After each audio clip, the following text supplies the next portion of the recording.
नमस्कार, मी Gururaj. News अनकटच्या top 10 बातमीपत्रात आपलं स्वागत. पाहुयात महत्त्वाच्या 10 घडामोडी.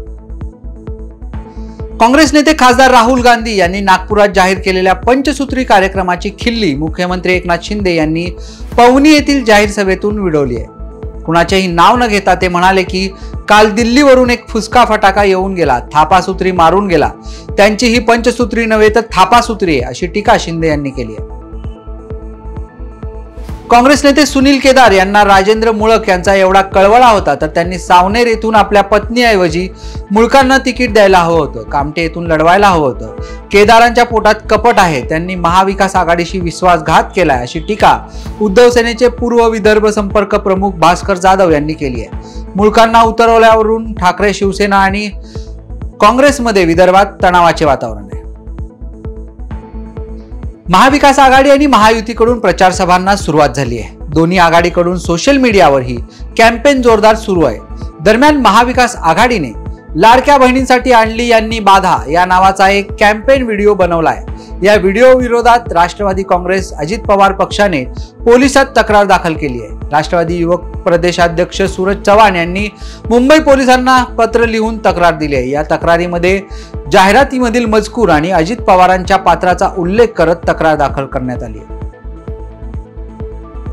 भाजपाचा अजेंडा बटेंगे तो कटेंगे असा नव्हे तर हम महाराष्ट्र को लुटेंगे और हमारे दोस्तों को बाटेंगे असा आहे. नीतिमत्ता गहाण ठेवून महाराष्ट्रात सत्तेत आलेले राज्यातील भ्रष्ट सरकार काढण्यासाठी महाविकास आघाडी मैदानात उतरली असून सामान्य जनभावना या सरकार विरोधात आहे.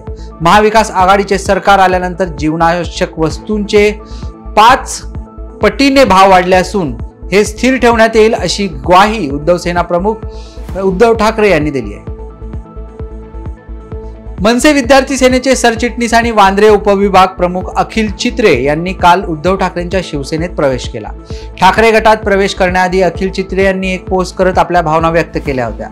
अखेर मला पक्षाबाहेर काढण्यात त्यांना यश आलं. खंत एकच आहे की खंजीर शेजारी बसून खुपसला गेला. राजसाहेब तुम्हाला खरंच बडव्यांनी घेरलंय, सावध राहा. असो, जय महाराष्ट्र, असं अखिल चित्रे यांनी आपल्या पोस्टमध्ये लिहिलंय. कोणत्याही सरकारी कर्मचाऱ्यावर मनी लॉन्ड्रिंग प्रकरणी खटला चालवताना सरकारमधील प्राधिकृत अधिकाऱ्याची परवानगी आवश्यक असल्याचे मत सर्वोच्च न्यायालयाने दिलंय. ही तरतूद प्रामाणिक आणि निष्ठावंत अधिकाऱ्यांच्या रक्षणासाठी असल्याचेही न्यायालयाने नमूद केलंय. फौजदारी प्रक्रिया संहितेच्या कलम 197(1) नुसार सरकारी अधिकारी आणि न्यायाधीशांविरुद्ध खटले चालवताना सरकारची परवानगी आवश्यक असते.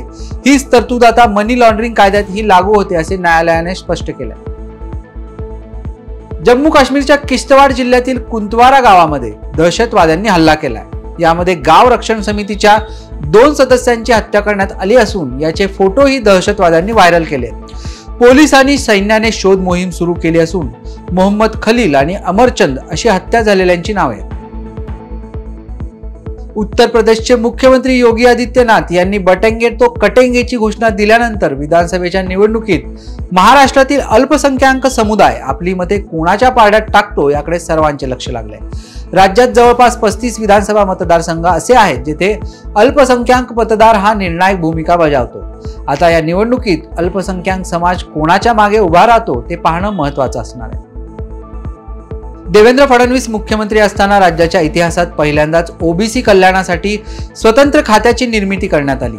आता महायुती सरकारच्या काळात ओबीसींमधील विविध समाजांच्या कल्याणासाठी स्वतंत्र महामंडळांची स्थापना करण्यात आली आहे. ओबीसीसाठी अर्थसंकल्पीय तरतूद 4,500 कोटी रुपयांवरून 8,500 कोटी रुपये करण्यात आली आहे. भाजपाच्या प्रदेश ओबीसी आघाडीचे माजी अध्यक्ष आमदार योगेश टिळेकर यांनी याबाबतची आकडेवारी दिली आहे. सरकारी नोकर भरती संदर्भातील नियम बदलांच्या प्रक्रियेला परवानगी मिळत नाही तोपर्यंत आहे तेच नियम कायम राहतील असे निरीक्षण गुरुवारी सर्वोच्च न्यायालयाने नोंदवले. अर्ज मागवण्यासाठी जाहिरात दिल्यानंतर भरती प्रक्रिया सुरू होते आणि रिक्त पदे भरल्यानंतर ती संपत असल्याचे नमूद करत नोकर भरतीचे नियम मध्येच बदलता येणार नसल्याचे न्यायालयाने स्पष्ट केले. राज्य सरकार किंवा त्यांच्या संस्था ठोस कारण असेल तर रिक्त पदे न भरण्यासंदर्भात निर्णय घेऊ शकतात असे निरीक्षणही खंडपीठाने नोंदवले. वेळ झाली या बातमीसह टॉप 10 बातमीपत्रात इथेच थांबायची. पाहत रहा न्यूज अनकट.